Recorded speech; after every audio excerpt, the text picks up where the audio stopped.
el amigo economista y contador del Centro de Economía y Finanzas de Mendoza, Nicolás Aroma, que reflexionaba un poquito sobre esto en las redes sociales y me pareció apropiado traer el tema. Porque esto va atado, yo lo decía en las redes, con la situación que tiene Mendoza, los legisladores por Mendoza tendrían que votar el acuerdo con las dos manos, para que el año que viene le sea más fácil renegociar a la provincia. Pero bueno, de eso vamos a charlar con Nico. Hola Nico, buen día, ¿cómo estás? Acá junto a Denia y a Nimsi te saludamos en la mañana andina. ¿Cómo andás? ¿Qué tal? ¿Cómo les va? Bien, ¿y vos? Buen día. Bueno, a ver, la introducción está hecha y estabas escuchando. Nico, ¿cuál es la situación de Mendoza, sobre todo a partir del año que viene, en el tema deuda, Nicolás? Bueno, coincido que es muy preocupante, uno no hace más que buscar y analizar lo que se llama el perfil de vencimientos, ¿no? Sabemos que la situación de Mendoza es muy comprometida en términos de obligaciones de deuda en moneda extranjera, es decir, hay un gran problema adicional ahí.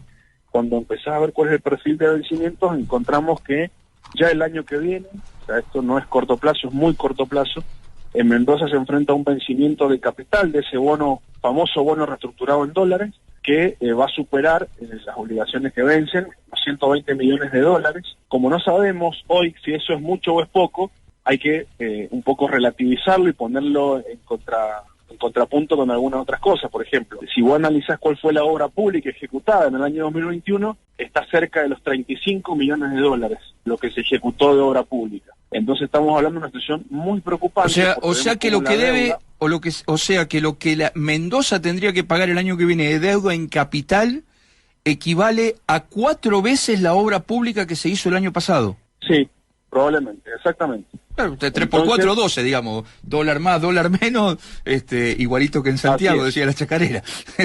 Bueno, o sea, lo que tiene para Mendoza año que viene en capital equivale a 4 veces lo que se hizo en obra pública el año pasado. Exactamente, y si vos, seguimos con las preocupaciones, porque si vos vas al año posterior y al posterior, así 3, 4 años, encontrás que tenés siempre por lo menos 100 millones de dólares de vencimiento de ese endeudamiento en dólares.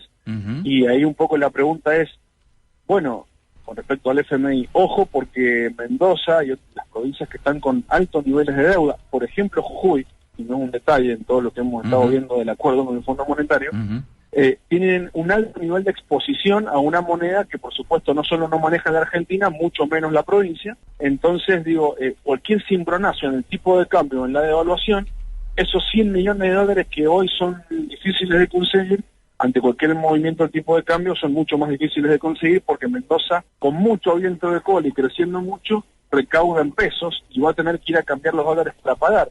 Y la recaudación... perdona, Nico, pero para tener también una noción, la recaudación de Mendoza anual, promedio, qué sé yo, de ponerle de 2019 a 2021, ¿de cuánto es? Bueno, eso depende de cada uno de los impuestos, está entre...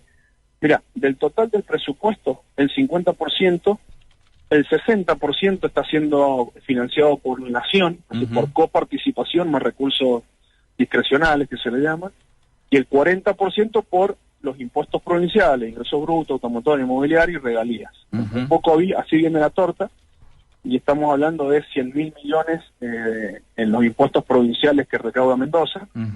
El resto lo pone toda nación, así para simplificar.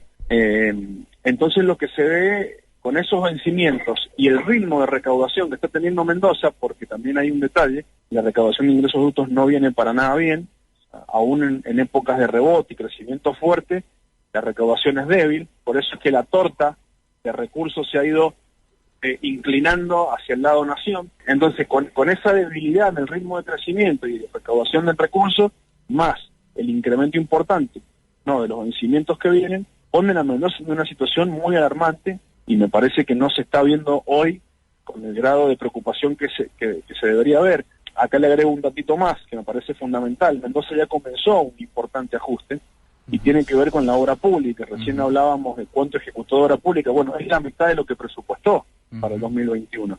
Esto no es un detalle menor, porque tiene impactos muy fuertes, ¿no?, en términos de empleo, de generación de actividad económica y demás. Entonces, aún con obra pública que ya empieza a ajustarse, no nos está dando, digamos, no nos está dando la cuenta para poder pagar esos... Ahora, esa recaudación de Mendoza propia, digamos, que como vos decís, ronda a poner los 100.000 millones de pesos, esos son unos así rápido, 840, 850 millones de dólares.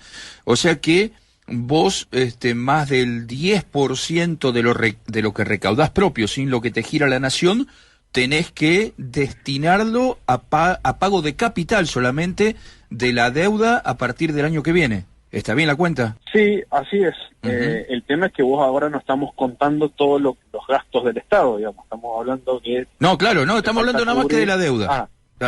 Claro, tenemos salud, educación, y bueno, y todo el resto del funcionamiento estatal, y es importante comparar obra pública con deuda porque te da la idea relativa de cuánto es lo que debemos, y lo que se ve es que debemos mucho. Entonces la pregunta que nos reformulamos es, ¿vamos a tener que reestructurar esa deuda? Y sí. El próximo gobernador, cualquiera fuere, ¿va a poder pagar esa deuda? Y si la paga, ¿a qué costo en términos de ajuste y económicos va a ser? Ahora, en ese contexto, Nico, lo que pasó ayer, digamos, y lo que va a pasar la semana que viene, y lo que se ve que se viene, que es definitivamente cerrar este acuerdo con el fondo dentro de 3 meses, Dios dirá cuando llegue la primera misión del fondo a ver si hicimos los deberes o no, pero digamos, en este contexto, cerrado el acuerdo, digo, ¿en qué se beneficia Mendoza para poder renegociar su deuda el año que viene o empezar la renegociación ya mismo? ¿Por qué no, no? Mira, nosotros desde el Centro de Economía y Finanzas analizamos antes, hace unos meses, más o menos cuál era la posición dentro de todo lo malo que tiene que caer en un acuerdo con el Fondo Monetario, no lo vamos a volver a explicar, la posición, si querés, más favorable dentro de los costos negativos. Y tenían que pasar dos cosas. Primero, el default es un problema grave porque se te dispara inmediatamente la deuda, los vencimientos, y no te sirve, no te cierran ahí, te pega muy fuerte.